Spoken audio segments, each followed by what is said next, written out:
Hello everyone, দূরের কিংবা কাছের, দেশ কিংবা দেশের বাইরে যে যেখানে আছেন সকলকে স্বাগত জানাচ্ছি আমার চ্যানেলটিতে।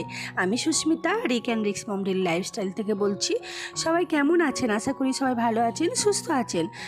সকাল সকাল ঘুম থেকে উঠে কিভাবে আমি সংসারের কাজকর্ম খুবই সহজে করতে পারি সেটাই আমি শেয়ার করব। সেই পর্যন্ত আমার ভিডিওটির সাথে থাকার অনুরোধ করছি। সকাল সকাল ঘুম থেকে উঠে স্নান করে আমি আমাদের ঠাকুর ঘরের পুজো কাজকর্ম সেরে থাকি। আমি জানি আমরা যারা হিন্দু সম্প্রদায়ের মানুষ আছি সকলেই এই মহান কাজটা দিনের যে কোনো সময়ে করে থাকেন, তবে আমি এই কাজটি সকালবেলায় করে থাকি।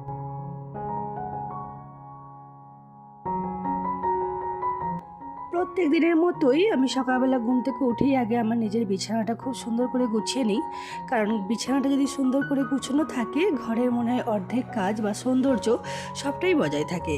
তাই বিছানাটা আগে সুন্দর করে গুছিয়ে নিই। আর আজ যেহেতু বৃহস্পতিবার, একটা হিন্দুদের লক্ষ্মীবার, তো সেই হেতু আমি আজকে কিন্তু ঘর ঝাঁট দিয়ে মুছে তারপর কিন্তু স্নান করতে যাব।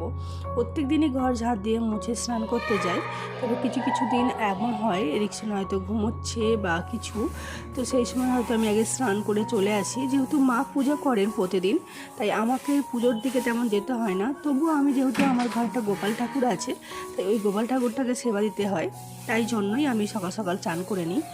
আর এখানে ঘর ফর ঝাঁট দেওয়া হয়ে গেছে আর আমি এখানে স্নান টান করে চলে এসেছি।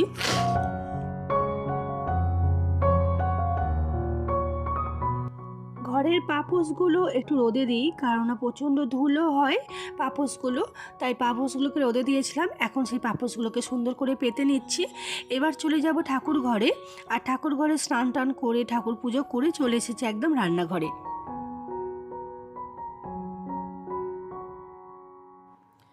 তো পূজার কাজকর্ম সেরে আমি সকাল সকাল প্ল্যান করতে থাকি যে কোন কাজটার পর কোন কাজটা করব।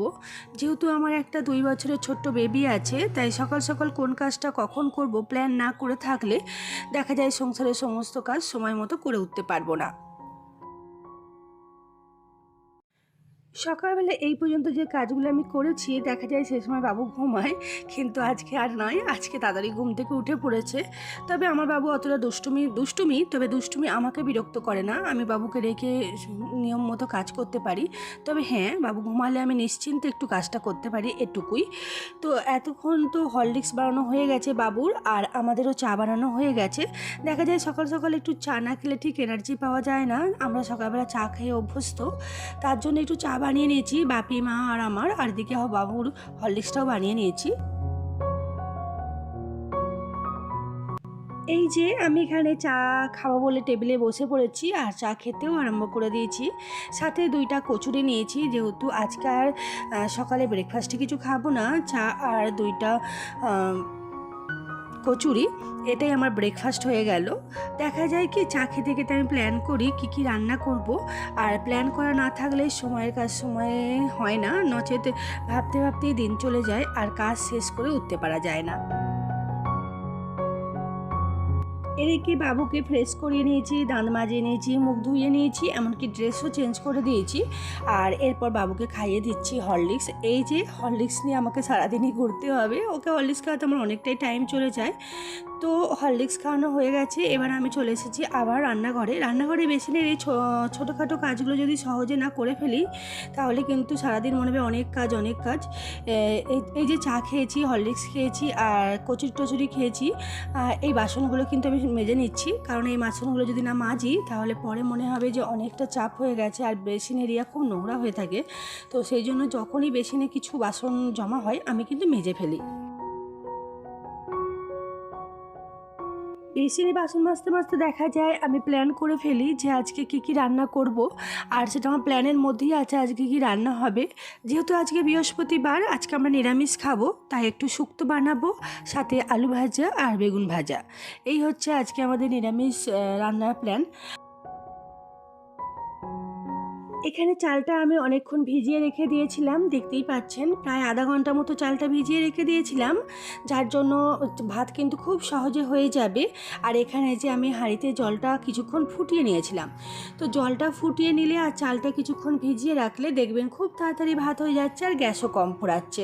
আমি তো এইভাবেই প্রতিদিন রান্না করি, তো আপনারাও করে দেখতে পারেন। এটা রান্নাঘরে এটা ছোট্ট একটা টিপস, দেখবেন খুব তাড়াতাড়ি রান্না হয়ে গেছে। আসলে এই প্রত্যেকটা কুসংস্কারের পেছনে কিন্তু একটা বৈজ্ঞানিক সম্মত দিক আছে, সেটা আমরা বুঝতাম না। ছোটোবেলায় যখন মা বেগুন কাটতো বা ছোটোবেলায় যখন শখ করে মায়ের বেগুন কেটে দিতাম বটি দিয়ে, তখন মা বলতো একটু জল নিয়ে বাটিতে তারপর বেগুনটা কাটো, কিন্তু তখন বুঝতাম না কেন বলতো। আসলে জল নিয়ে কিছুক্ষণ বেগুনটা রেখে দিলে 10-15 মিনিট দেখা যায় বেগুন ভাজার সময় না তেল খুব কম লাগে। এটা হচ্ছে রান্নাঘরের টিপস, এটা মায়েরা তখন বলতো, কিন্তু তখন তো বুঝতাম না যে কেন বলতো। এখন বুঝতে পারি যে এই রকমভাবে বেগুনটা যদি আপনারা কেটে জলের মধ্যে রেখে দেন তাহলে দেখবেন, আর তারপর নুন আর হলুদ মাখিয়ে তারপর যদি বেগুনটা ভাজেন, দেখবেন বেগুনটা কিন্তু খুব সহজে ভাজা হয়ে যাচ্ছে আর বেগুনটা ভাজতে কিন্তু বেশি তেল লাগছে না। এখানে দেখতেই পাচ্ছেন আমি যতটা তেল নিয়েছি, বেগুনটা ভাজার পর কিন্তু আমার তেলটা অতটাই থাকবে, যেহেতু আমরা ডুবো তেলে বেগুন ভাজা খাই। সেজন্য দেখুন এখানে কিন্তু আমি বেগুনটা ভাজছি, কিন্তু বেগুনটা ভাজতে আমার বেশি তেল লাগবে না। আর সবথেকে বড় কথা হচ্ছে বেগুন ভাজার সময় আপনারা সব সময় বেগুনের পিছন দিকটা দেবেন, উল্টো দিকে বেগুন দেবেন, তাহলে দেখবেন বেগুনের তেল বেশি খাবে না।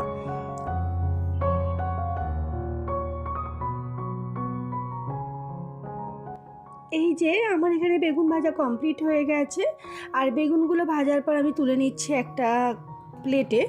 আর বেগুন ভাজার পর দেখতেই পাচ্ছেন তেল কিন্তু আমার যতটা নিয়েছিলাম তার সাথে ততটাই আছে, একটু হয়তো বেগুনে লেগেছে তেল। আর বেগুন ভাজাগুলো দেখেই বুঝতে পারছেন যে তেল জ্যাব জ্যাব করছে না, আর বেগুনগুলো ভালো সেদ্ধও হয়ে গেছে। প্রথমেই তো প্ল্যান করে রেখেছিলাম কি কি রান্না করব, আর সেই অনুযায়ী কাজ হচ্ছে, তাই খুব তাড়াতাড়ি আমি কাজগুলো স্মুথলি করে নিতে পারছি। দেখা যায় দিনের শুরুতেই সকালবেলায় যদি প্ল্যান করা থাকে না যে আজকে সারাদিন কি কি করব, তাহলে কাজগুলো দেখবেন খুব তাড়াতাড়ি করে নিজেকে একটু টাইম দেওয়া যায় বা নিজে একটু ফ্রি হওয়া যায়। আর যেহেতু আজকে আলু ভাজা বেগুন ভাজা আর শুক্তো করব, শুক্তোটা আমার আগেই বানানো হয়ে গেছিলো, যেটা আপনাদের সঙ্গে শেয়ার করিনি। আর এখানে আলু ভাজার জন্য আমি একটু নুন আর হলুদ আলুগুলোতে ভালো করে মাখিয়ে 10-15 মিনিট মতো রেখে দেবো। এটাও একটা রান্নাঘরের টিপস। আলুগুলোকে নুন আর হলুদ দিয়ে ভালো করে মাখিয়ে রেখে দিলে কিছুক্ষণ, তারপর যখন ভাজবেন দেখবেন খুব তাড়াতাড়ি আলুগুলো ভাজা হয়ে গেছে। তো ওই বেগুন ভাজার তেলটা কিন্তু আমি আর নষ্ট করব না, ওই বেগুন ভাজার তেলেই কিন্তু অবশিষ্ট তেলটাতেই কিন্তু আমি একটা লঙ্কা দিয়ে আলুগুলো ভেজে নেব।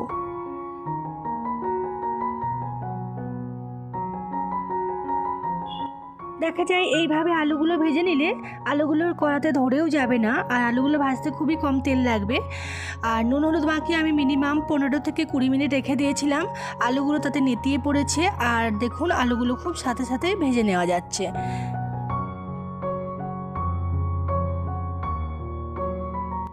নিরামিষ দিনে একটু পোস্ত না হলে ভালো লাগে না। অন্যান্য দিন তো পোস্ত আলু চচ্চড়ি হয় আর সাথে একটু ডাল হয়, আজকে সেটা আর করিনি যেহেতু শুক্তো বানিয়েছি। আর এখানে আমি আলুগুলো ভাজা হয়ে গেছে আর সাথে একটু পোস্ত ছিটিয়ে দিলাম। আলু ভাজার সাথে পোস্ত ছিটানো খুব ভালো লাগে, আমরা খেতে ভীষণ ভালোবাসি, বিশেষ করে আমার শ্বশুরমশাই মানে বাপি ভীষণ ভালোবাসি এরম খেতে। তো বেগুন ভাজা আলু ভাজা আমার কমপ্লিট হয়ে গেল। এবার হচ্ছে সারাদিনের কাজকর্মে রান্না বান্না করে যে বাসন টাসন হয় সেগুলো মেজে নেব এবং গ্যাসটাকেও ক্লিন করে নেব।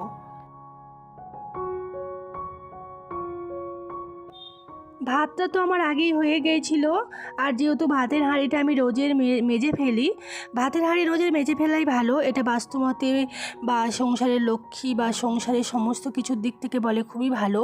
তাই ভাতের হাঁড়িটা থেকে ভাতগুলো আমি ঝাড়িয়ে নিয়ে ভাতের হাঁড়িটা বেসিনে দিয়ে দিলাম, যখন বাসনগুলো মাজবো ভাতের হাঁড়িটাও মেজে ফেলবো।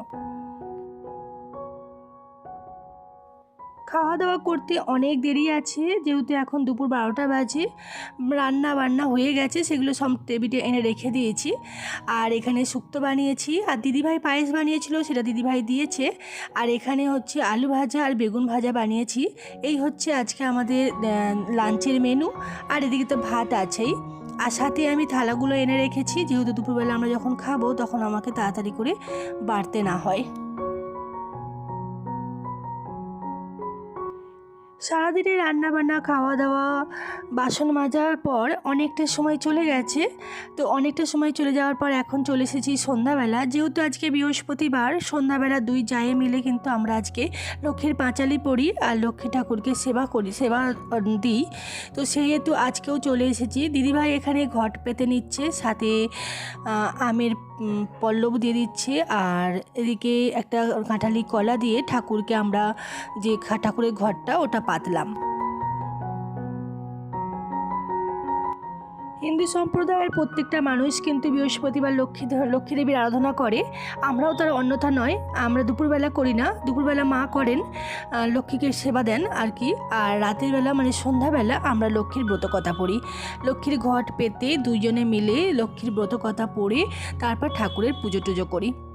তো যাই হোক, এখানে দিদিভাই প্রত্যেকটা সেবা দেখুন থালায় প্লেটে বেড়েছে, প্রত্যেকটা ঠাকুরকে সেবা দিয়ে দিচ্ছে।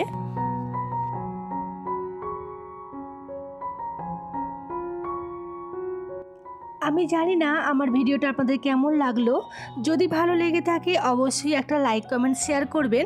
আর কোন অংশটা আপনাদের ভালো লাগলো বা কোন অংশটা আপনাদের দেখতে খারাপ লাগলো সেটাও প্লিজ একটু কমেন্ট বক্সে জানাবেন। তো আপনাদের মূল্যবান কমেন্ট আমার জন্য খুবই মূল্যবান। তো প্লিজ সবাই একটু কমেন্ট করে জানাবেন কেমন লাগলো আজকের ব্লগটা।